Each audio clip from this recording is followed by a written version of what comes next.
देश में समान नागरिक संहिता को लागू करने की मांग काफी समय से चल रही है, क्योंकि यहां जब संविधान हमारे भारत का बाबा साहब अंबेडकर जी ने बनाया तो उस समय से ये मांग थी कि इस देश में सभी लोगों के लिए एक ही कानून हो। लेकिन कानून बनाने के समय ही कुछ लोगों को धार्मिक आधार पर आज़ादी दे दी गई, और ये ऐसा इसलिए किया गया कि जो यहाँ अल्पसंख्यक के रूप में थे उन्होंने आग्रह किया कि साहब हमारी संख्या तो बहुत थोड़ी है, हमें थोड़ी सी आज़ादी दी जाए और ये हमारे धर्म में हस्तक्षेप करना होगा।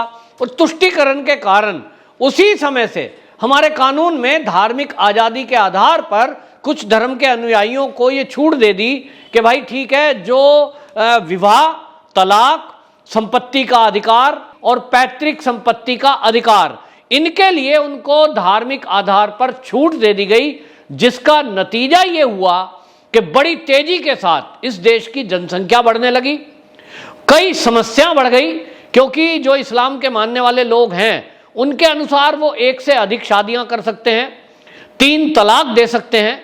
उन्होंने कहा हमारे धर्म में इस तरह की आज़ादी है। हालांकि दुनिया के देशों में, कई इस्लामिक देशों में ये 3 तलाक प्रतिबंधित है, लेकिन भारत में ये जारी रहेगा। इसके कारण क्या हुआ कि महिलाओं की दुर्दशा, मुस्लिम महिलाओं की दुर्दशा काफ़ी हद तक दुर्दशा होती चली गई और उनको तलाक दे दिया गया। संपत्ति का अधिकार था नहीं, तो जो उनके बच्चे थे वो भी बेरोजगार और कई बार हालत खराब। तो इसको लेकर के मांग उठ रही थी, और हालांकि इस मांग को मुस्लिम महिलाओं की तरफ से उठाया गया। सुप्रीम कोर्ट तक में जो गुजारा भत्ता को लेकर के शाहबानों का केस कोर्ट में गया था। राजीव गांधी के समय में हमने देखा कि जब वो देश के प्रधानमंत्री थे, सुप्रीम कोर्ट ने आदेश दिया था कि आप एक से अधिक विवाह कर सकते हैं, ये कानून में आपको आज़ादी धर्म के आधार पर दी गई है, लेकिन जो आप तलाक दे रहे हैं जिस महिला को, उसके अगर बच्चे हैं और वो महिला है, तो जैसे हिंदुओं के लिए कानून है कि उसका भरण पोषण भत्ता आपको देना पड़ेगा, ऐसा इसमें भी देना पड़ेगा। लेकिन हमने देखा कि राजीव गांधी प्रधानमंत्री के काल में संसद में इस फैसले को, सुप्रीम कोर्ट के फैसले को पलट दिया गया तुष्टीकरण के कारण। कांग्रेस को यह दिखाना था कि हम मुसलमानों के मामले में बहुत ही उनके साथ हैं और धर्म के आधार पर उनको पूरी आज़ादी है। लेकिन आज मोदी सरकार जब से आई है, ये चिंता का विषय बना हुआ था, और मुस्लिम महिलाओं ने बाकायदा मोदी जी से ये आग्रह किया। बहुत सारे शिक्षाविदों ने और कानूनविदों ने ये बातें की कि भाई अब ये समय है कि देश में एक कानून लागू होना चाहिए, और इसी को लेकर समान नागरिक संहिता, इसकी चर्चा हुई। और आपको यहाँ ये भी बता दूं कि देश की आज़ादी के बाद से पूरे भारत में ये जबकि लागू नहीं है, लेकिन गोवा में पहले से ही ये लागू है। देश की आज़ादी के कुछ ही दिनों बाद इसको लागू कर दिया गया था। वहां आज भी अगर कोई मुस्लिम रहता है या ईसाई है, वो पत्नी से शादी कर रहा है तो उसका भी रजिस्ट्रेशन कराना अनिवार्य है। अगर तलाक देगा तो 3 तलाक नहीं होगा, कोर्ट में तलाक होगा, और उसको पैतृक संपत्ति में अधिकार भी देना पड़ेगा, गुजारा भत्ता भी देना पड़ता है। ये गोवा में लागू हुआ, लेकिन दुर्भाग्य से पूरे देश में लागू नहीं हुआ। लेकिन अब इसमें पहल की उत्तराखंड के जो मुख्यमंत्री हैं पुष्कर धामी, इन्होंने इसको चुनावी मुद्दा बनाया और चुनाव के पूर्व उत्तराखंड की जनता से ये वादा किया कि यदि हमारी सरकार आई तो हम कॉमन सिविल कोड यूसीसी इसको लागू करेंगे। और जैसे ही वो मुख्यमंत्री बने उसके बाद ही उन्होंने बाकायदा इसके लिए एक कमेटी का गठन किया और उनको कहा कि कानून के मामले के पहलुओं को ध्यान में रखते हुए इसका निर्माण किया जाए और उत्तराखंड में हम इसे लागू करेंगे। अब नया मुद्दा है उत्तर प्रदेश का।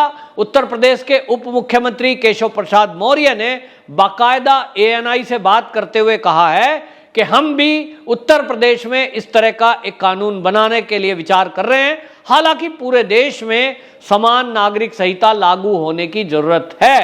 अब आपको यह बताएं कि इसी बीच जो मध्य प्रदेश में भोपाल में देश के गृह मंत्री अमित शाह, उनका दौरा था और वो वहां गए तो उन्होंने बाकायदा वहां एक कार्यक्रम में ये बोला है कि उत्तराखंड के सरकार ने बाकायदा इसके लिए जो लागू किया है, पायलट प्रोजेक्ट शुरू किया है और कॉमन सिविल कोड उन्होंने लागू करने की तरफ कदम बढ़ाया है। उन्होंने कहा कि हमारी जो केंद्र की सरकार है, हमने धारा 370 हटाया, राम जन्मभूमि की बाधा हटाई और उन्होंने कहा कि हम सीए लेकर आए। अब अब जो नंबर है, अब केंद्र सरकार कॉमन सिविल कोड, समान नागरिक संहिता, इसको लाने जा रही है, इसकी तरफ कदम बढ़ा रही है। तो ये जो गृह मंत्री अमित शाह जी ने कहा, इससे आपको बता दूं कि ये इशारा है और ये माना जा रहा है कि अगले आने वाले सत्र में इसको केंद्र सरकार लागू कर सकती है। तो आपको बताऊं कि हमारे देश में भारतीय साक्ष्य अधिनियम 1872, भारतीय अनुबंध अधिनियम 1872, भारतीय दंड संहिता 1860, जो मैं ये नाम ले रहा हूं सन के, आपको समझ में आएगा कि हम कितने पुराने बने हुए कानून को अभी तक पालन कर रहे हैं। इसी में ये डाल दिया गया कि विवाह, तलाक, उत्तराधिकारी और संपत्ति का अधिकार, इसमें धार्मिक आधार पर हिंदुओं को आजादी नहीं है लेकिन बाकियों को है। अब आप समझिए इससे फर्क क्या पड़ेगा। जब समान नागरिक संहिता होगी, यानी सभी धर्मों के लिए एक जैसा रूल होगा, तो जैसे हिंदुओं के लिए ये रूल है कि वो एक विवाह कर सकते हैं, बहु विवाह नहीं, एक से अधिक नहीं, तो इस कानून के तहत निश्चित रूप से सभी धर्मों के लोगों को भी ये इंप्लीमेंट होगा कि वो जीवन में एक शादी कर सकते हैं। यदि वो दूसरी शादी करेंगे तो पहले तलाक लेना पड़ेगा या कोर्ट के जरिए होगा। ये 3 तलाक आपने मुंह से बोल दिया, तलाक तलाक तलाक, इस पर केंद्र सरकार पहले ही रोक लगा चुकी है। और अब ये कोर्ट से जब तलाक होगा तो कोर्ट से तलाक आज की डेट में जो मुस्लिम धर्म के मानने वालों को होता है वो भरण पोषण भत्ता नहीं देते हैं। अब ये समान नागरिक संहिता होगी तो देना पड़ेगा। जो तलाकशुदा उनकी पत्नी होगी, उसके जो बच्चे होंगे उसको उत्तराधिकारी होने का अधिकार भी मिलेगा। जो संपत्ति है उसमें, जैसे कि गांव में खेती की जमीन है, उसमें हिस्सेदारी मिलेगी। आपको 2 शादी करनी है, पहली वाली से तलाक ले लिया, लेकिन जमीन का बंटवारा करना पड़ेगा, पहली वाली पत्नी या उसके बच्चों को वो संपत्ति का अधिकार होगा। तो ये जो कानून बनेगा, इससे होना क्या है, निश्चित रूप से ये बनाया जा रहा है मुस्लिम महिलाओं की दुर्गति जो हो रही है, स्थिति जो है उसको देखते हुए। और आपने अगर देखा हो, विजुअल देखे होंगे, तो अमित शाह जी जब ये मध्य प्रदेश के दौरे पे गए हैं, उनके स्वागत में बड़ी संख्या में मुस्लिम महिलाएं वो तख्तियां लेकर खड़ी थी और उस पर लिखा था, अमित शाह जी आपका स्वागत है, आपने हमें 3 तलाक की से मुक्ति दिलाई है। उसका स्वागत हो रहा था, वो प्रतीक है। और पूरे देश में ये मुस्लिम महिलाओं ने बाकायदा मोदी जी का स्वागत किया है, अमित शाह का स्वागत किया। और केंद्र के इस फैसले को लेकर के जिस तरह से माहौल बना, वो मुस्लिम महिलाएं ही हैं जिन्होंने उत्तर प्रदेश हो या बाकी राज्यों के चुनाव, उसमें भी बढ़ चढ़कर भारतीय जनता पार्टी को वोट दिया है। तो मुस्लिम महिलाओं का मत यही है कि सालों साल से उनका उत्पीड़न हो रहा था। कोई भी बुढ़ापे में किसी स्त्री को 3 तलाक बोल करके तलाक तलाक तलाक बोला और छुट्टी दे दी, ना उसको भरण पोषण मिल रहा है ना कुछ मिल रहा है, तो बुरी स्थिति में कई बार कईयों की मौत हो गई, बीमारी में ग्रस्त हो गई, कोई इलाज कराने वाला नहीं है, बुढ़ापे में जाएं तो कहां जाएं, ये स्थिति थी।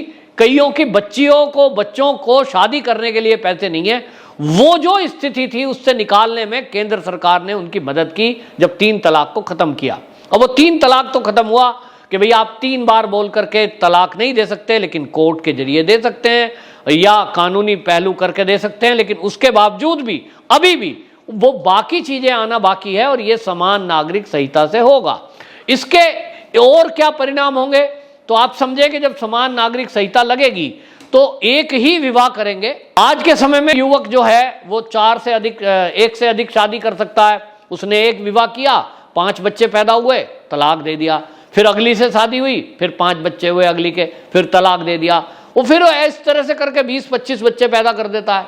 जिम्मेदारी एक की भी नहीं उठा रहा, लास्ट में जो बच्चा है उसकी जिम्मेदारी उठा रहा है। बाकी 25 बच्चे पैदा हुए, उसकी ना पत्नी की जिम्मेदारी ना बच्चों की जिम्मेदारी, किसके ऊपर छोड़ दिए, वो सरकार के भरोसे छोड़ दिए या दर दर की ठोकरें खाने को छोड़ दिए। ये कोई भी हो, इसको धर्म के चश्मे से नहीं देखा जाना चाहिए, ये अन्याय है।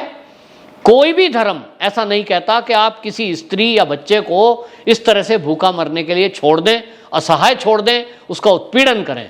ये कोई भी हो, और दुनिया के कई देशों ने इसको वाकई में लागू किया है कि सबके लिए एक जैसा कानून हो। तो कानून है तो भैया का कानून तो फिर चोर को हाथ काटने का है, बलात्कारी को फांसी देने का है।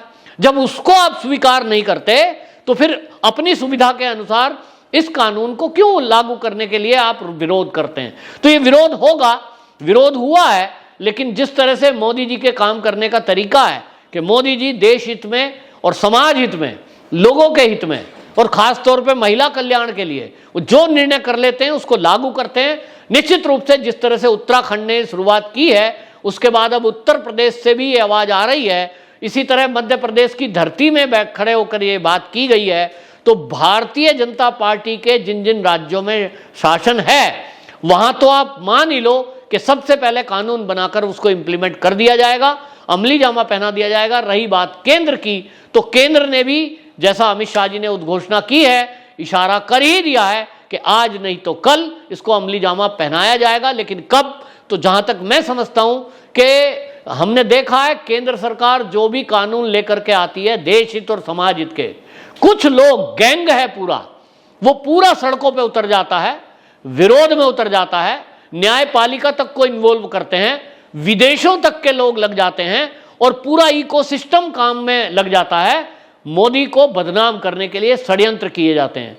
तो मुझे जहां तक लगता है कि 2024 का जो चुनाव है, इसके पहले जरूर मोदी सरकार इसको लागू कर देगी, क्योंकि अभी जो 5 राज्य के चुनाव हुए थे उसमें यह देखने को मिला था कि मुस्लिम महिलाओं ने बढ़ चढ़कर मोदी को यानी बीजेपी को वोट किया था।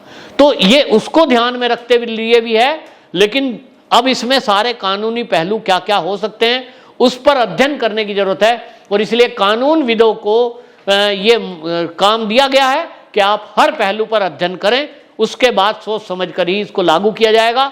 लेकिन जब तक केंद्र इसको लागू नहीं करता, राज्य सरकार जहां बीजेपी की सरकारें हैं वो इसे लागू करने के लिए पहले ही एक्टिव हो चुकी हैं और ये जल्द ही अब यूपी में भी आपको लागू होता दिखाई देगा। वंदे मातरम।